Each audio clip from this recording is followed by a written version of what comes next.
지난주 성령에 의해서 오늘 소명인데요. 성도님들은 소명을 따라 오늘을 사는 사람들이죠.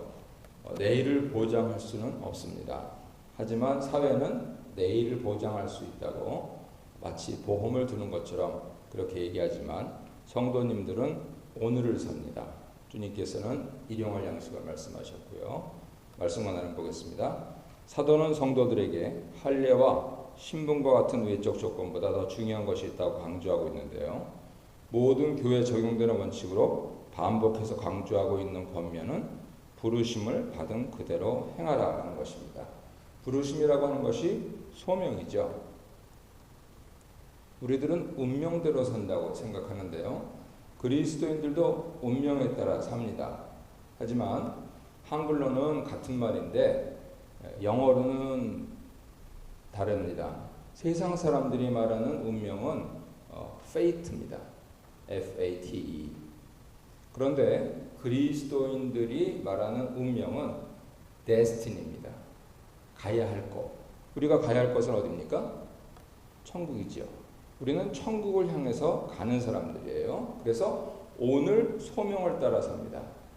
운명을 믿고 fate가 아니고 destiny를 믿고 콜링을 따라서 사는 사람들에게는 반드시 주어지는 게 있는데 그게 뭐냐면 바로 사명입니다. 영어로는 미션이라고 그러죠. 그래서 오늘을 사는 교회에는 반드시 사명이 있습니다. 사명을 잘 감당해야 주님께서 잘했다 칭찬하시죠. 네가 작은 일에 충성하였으니 와서 큰 것을 맡으라 말씀하시는 것이 이 세상의 부귀공명과 비교할 수 없는 하나님 나라의 가치를 말씀을 하시고 있는 겁니다.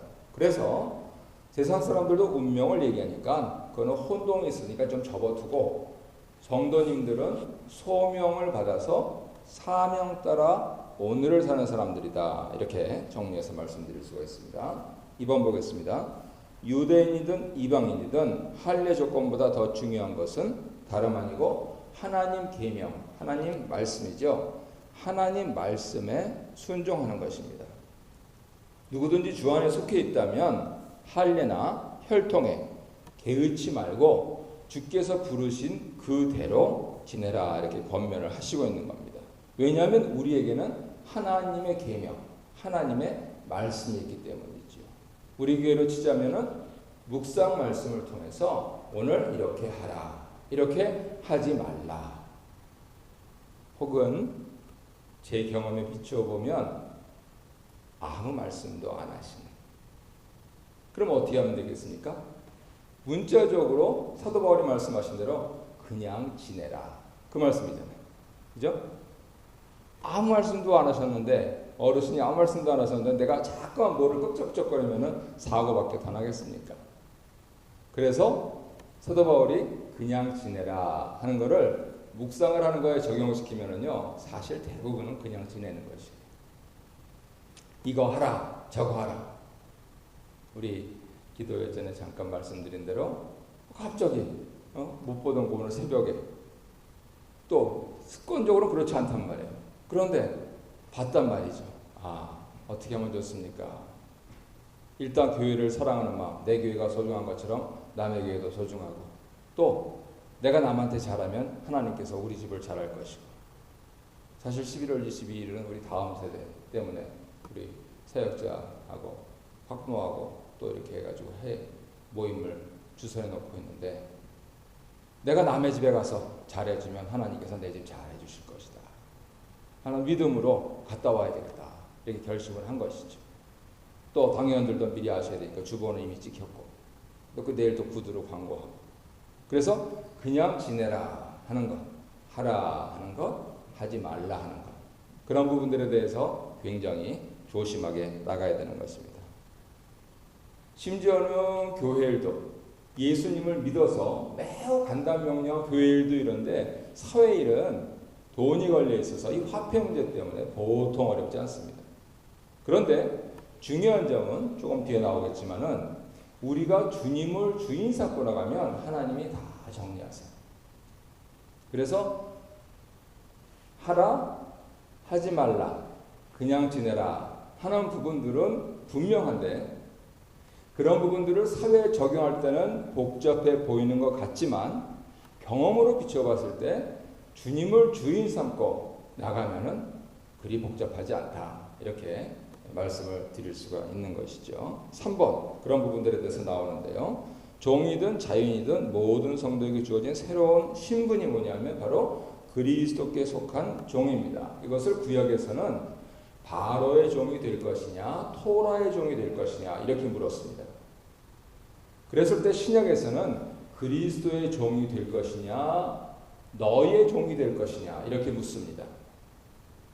더구나 근대에 와서는 개인주의가 팽배했기 때문에 각각 자신의 욕심과 소욕대로 그렇게 움직이거든요. 그러니까 그것이 없을 수는 없어요. 사람이 몸을 갖고 사는데 왜 그게 없어집니까? 없어지지 않아요. 점차적으로 줄어들면서 천국 가게 되는 길인데 심지어 그리스도인들도 그러나 점차적으로 날이 갈수록 그리스도께 속했다라고 하는 이 소속감 이게 점차적으로 강해지는 것 이게 바로 믿음 생활이죠. 그러면 우선 내가 그리스도의 나의 종이 아니고 그리스도의 종이 된다는 부분들이 분명해지면은요 사회에서는 비록 종이라도 심지어는요 회사원도 종이에요. 개인 회사는 사장님 종입니다. 공무원은요 공무원 누구의 종이에요? 세금 내는 사람들의 종이에요. 영어로는 공무원을 civil servant라고 이렇게 불렀잖아요. civil 시민들의 servant 종 공복 이렇게 번역했잖아요. 공복.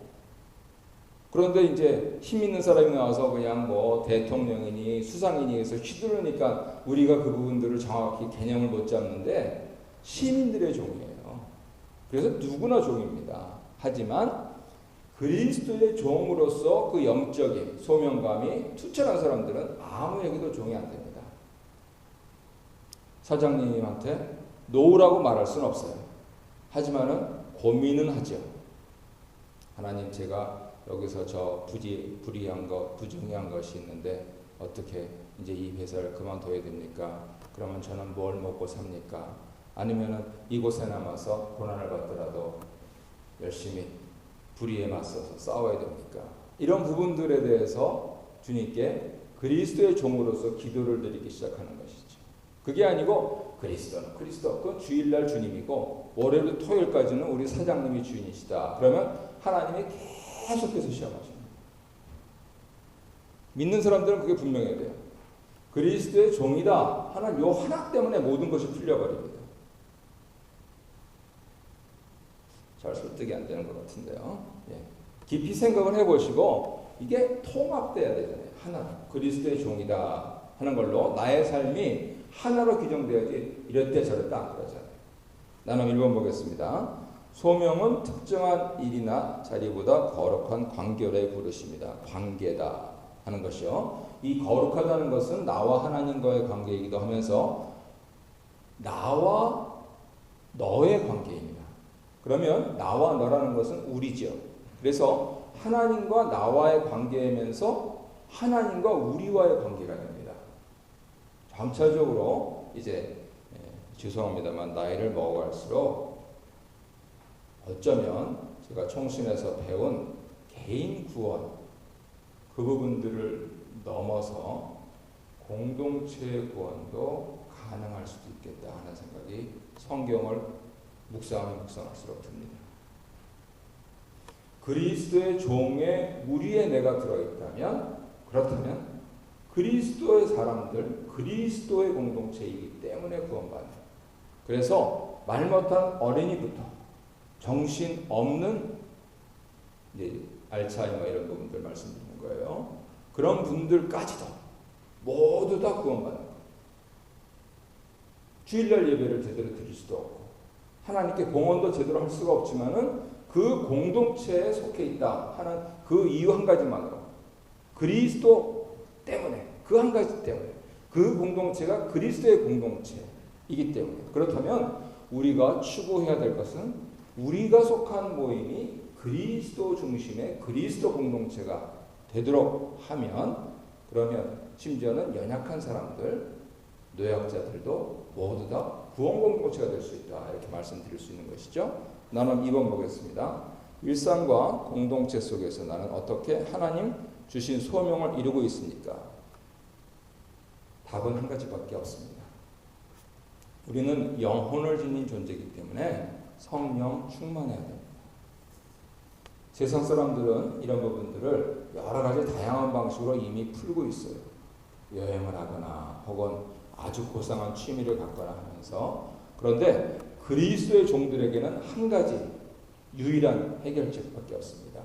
예수의 영이신 성령을 받아요. 성령을 사모하고 성령으로 충만해서 성령님께 인도되는 그러한 말과 생각을 하는 것밖에 없습니다. 그러면 어떤 결과가 나오냐면 여기에 있는 이 잉크로 인쇄한 이 하나님 말씀이요, 살아서 움직입니다. 나한테 와요. 그거를 체험하셔야 돼요. 그래서 성령은 예수의 영이시고 예수는 말씀이기 때문에 성령은 말씀의 영이십니다. 그래서 성령 충만하다는 것은 이 말씀이 꿈틀꿈틀꿈틀하면서 내 마음속을 침노에 들어오셔야 됩니다. 그러면은요, 감정적으로는 격할 경우에는요, 통곡을 하거나 막 웃거나. 그래서 이 토론토에는 그런 또 좀 약간 이상한 교회도 있잖아요. 토론토 블레싱 그래가지고 목사님이 이렇게 와서 하면서 뒤로 넘어지는 교회들 있잖아요. 그런 표현들이에요. 그 거친 그런 표현이 맞아요. 그런데 그게 어느 사람이 무슨 안수를 해서 그렇게 되는 그게 아니고 말씀을 받아요. 한국 사람은 영어로 읽으면 필링이 안 와요. 한국 사람이 은혜 받도록 하나님이 한글 성경을 주셨어요. 그래서 한글 성경을 보고, 근데 이제 공부 좀 하시고 그래가지고 영어가 조금 되실 때는 뭐 한 100만 분의 1 정도 영어가 이렇게 올 가능성을 완전히 배제할 수는 없지만 거의 한국 사람은 한글 성경을 읽으면서 그 말씀이 내 마음을 침노에 들어오세요. 그러면 그런 격한 감정들이 일어나요. 그게 묵상하실 때 일어나면요, 글자 그대로 속된 말로 죽어도 좋습니다.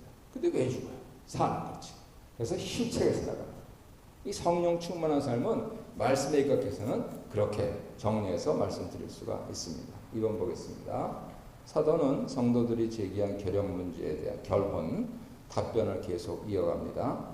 바울이 미혼 남녀에게 지금처럼 결혼하지 않는 상태로 지내는 것이 좋다고 말한 이유는 종말에 고난이 오면 결혼한 사람들은 더 큰 어려움을 겪을 수 있다.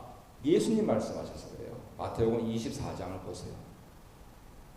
종말이 오면 유대인들은 성전이 무너지는 그 가혹한 경험을 했는데 영적으로는요, 예수님 오신 것 자체가 종말이에요.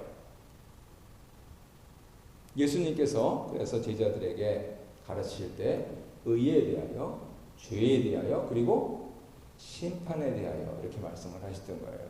예수님께서 초림하신 것 자체가 종말이에요. 그렇다면 이 부분들을 확대 해석하면 예수님께서 초림하셨기 때문에 내가 뭐 가족하고 뭐 예수님이 그 24장에서 애 딸리고 뭐 더구나 배부르고 뭐 이러면은 아주 그 도망가지도 못하고 힘들다고 말씀하셨으니까 내가 싱글리스 독신으로 살면서 오직 주만 섬기겠다 하시는 분들이 개신교회는 동방원 같은 그러한 독신자 공동체, 또 저쪽 한신 쪽에도 있습니다. 나눔의 집인가 무슨 해가지고 목포 쪽에 있어요. 그리고 그걸 아예 시스템으로 만들어 놓은 데는 천주교죠. 수녀님들. 그리고 신부님들도 독신 서약을 하게 하시고, 요즘은 이제 신부님들도 결혼하게 해달라 해가지고 우리식으로 표현하면 계속 이제 추기경단에 헌의가 올라오는 거예요. 왜? 그렇게 해서 자꾸만 죄 짓고 해가지고 거액의 보상금 물어주지 말고 개신교처럼 우리도 어차피 성욕이 있는데 그게 어떻게 되냐 해가지고 요즘 약간 더 많은 소리들이 들리고 있습니다만, 어쨌든 예수님 오신 이상, 그리고 여러 가지 지구적인 환경적인 상황에서 주님 오실 때가 가까운 그런 징조들이 나타날 때는 혼자 있어야 도망가기 좋거든요. 그래서 혼자 있으라 하는 부분들을 말씀을 하시는 거예요. 근데 이게 성경 말씀으로서의 절대적인 진리가 아니고 사도 바울 자기도 그렇게 사셨고, 그리고 내가 주님의 충성된 종으로 너희들을 아껴서 조언하는 것이다. 이 말씀을 하시는 거예요. 그래서 우리 한국에 적용을 하면은 우리는 유교적인 관념이 있어서 네가 뭐가 어디가 못돼 가지고 그러느냐 해 가지고 이제 관연한 그러한 사람들에 대해서 우리가 부모님으로서 애틋한 마음은 있지만은 그건 본인한테 물어봐야 되죠. 주님 앞에서 네가 독신으로 살 생각이냐? 그러면 더욱 정결하게, 더욱 건강하게, 거룩하게 그렇게 사는 것이 성경 말씀에 맞다. 근데 사도 바울도 명령이 아니고 조언이라고 그랬다. 그러니까 네가 그만큼이라도 네 성욕을 절절 쏟거나 혹은 또 독신의 은사를 받지 않았으면은 계속 기도해라. 한 명만 있으면 되는 것 아니냐 하면서 그렇게 조언해 주는 게 기독교적인 부모가 된다. 이렇게 말씀드릴 수 있겠습니다. 2번 보겠습니다. 바울이 현재 혼자인 사람들에게 그냥 지내는 것이 좋다고 말한 또 다른 이유는 결혼 생활이 가져다 줄 삶의 부담, 먹고 살아야 되잖아요. 그건 압박이고 고통이죠. 하지만 사도가 말씀하시고 있는 부분들은 이렇게 해서 고통을 회피하는 것보다는 주님을 섬기는 데 방해가 된다 하는 거예요. 사도 바울은 독신이니까 혼자 그냥 휙휙휙 그래서 1, 2, 3 물론 이제 저 서바나까지 가려고 그렇게 어떤 분들은 갔다 왔다 얘기도 하니까 뭐 4차가 있는지 없는지 모르겠습니다만 그렇게 해서 하나님 복음을 전하기 위해서 예수의 피 묻은 십자가를 전하기 위해서 매우 용이했던 것이죠. 그래서 26절에서 미혼 남녀에 대해서 말씀하시는데 지금은 모든 사람에게 적용해서 이것을 말씀하시고요. 특별히 우리 교회 홈페이지 설교에도 예습하면서 제가 이 설명에서 다 올려놨습니다만 원래 이 말씀을 듣는 대상자들은 현재 결혼하고 있는데 이혼을 생각하고 있는 사람들을 대상으로 했어요. 그리고 나서 처녀 총각들에게 말씀을 하셨습니다. 그리고 나서 모든 사람에게 이렇게 말씀을 하시고 있기 때문에 그 적용되는 대상이 어딘가 그거를 먼저 잘 보셔야 돼요. 그냥 이렇게 딱 띄워놓고 했으니까 예를 들어서 처녀 총각한테 주시는 말씀인데 이미 결혼한 사람한테 적용하면 안 되잖아요.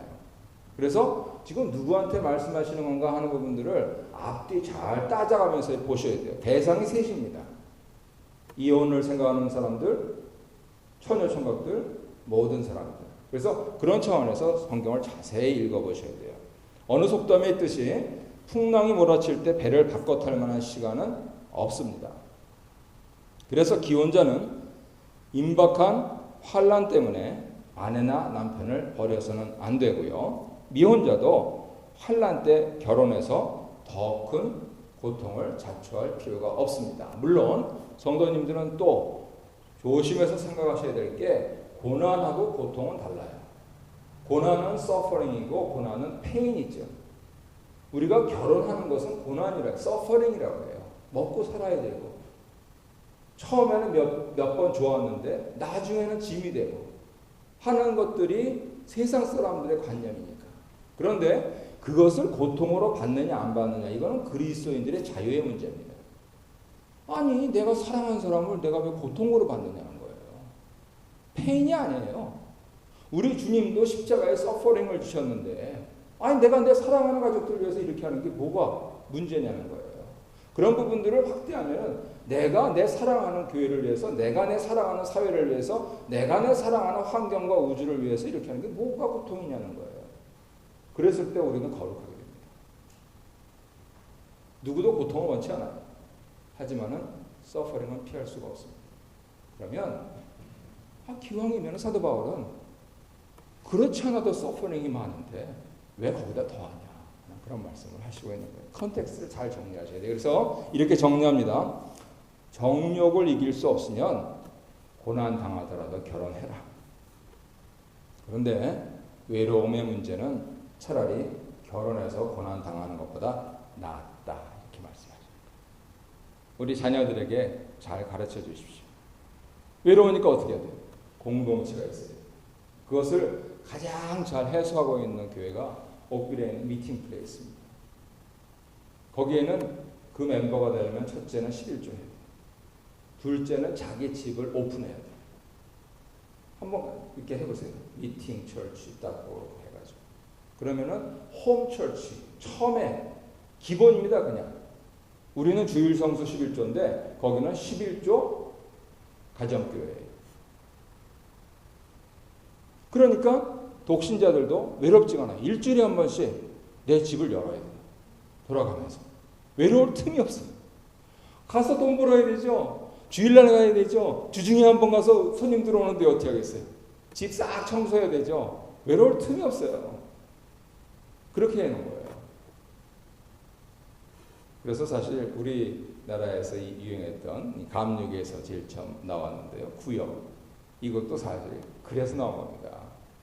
요한 웨슬레가 농한기 때 사람들이 뭘 할까? 한국 사람 같으면 어떻게 했습니까? 가서 마작하고 심지어는 술 먹고 돈 빚지니까 자기 딸 팔고 심지어는 아내까지 팔고 그런 일들이 벌어지니까 이게 뭐냐 이게.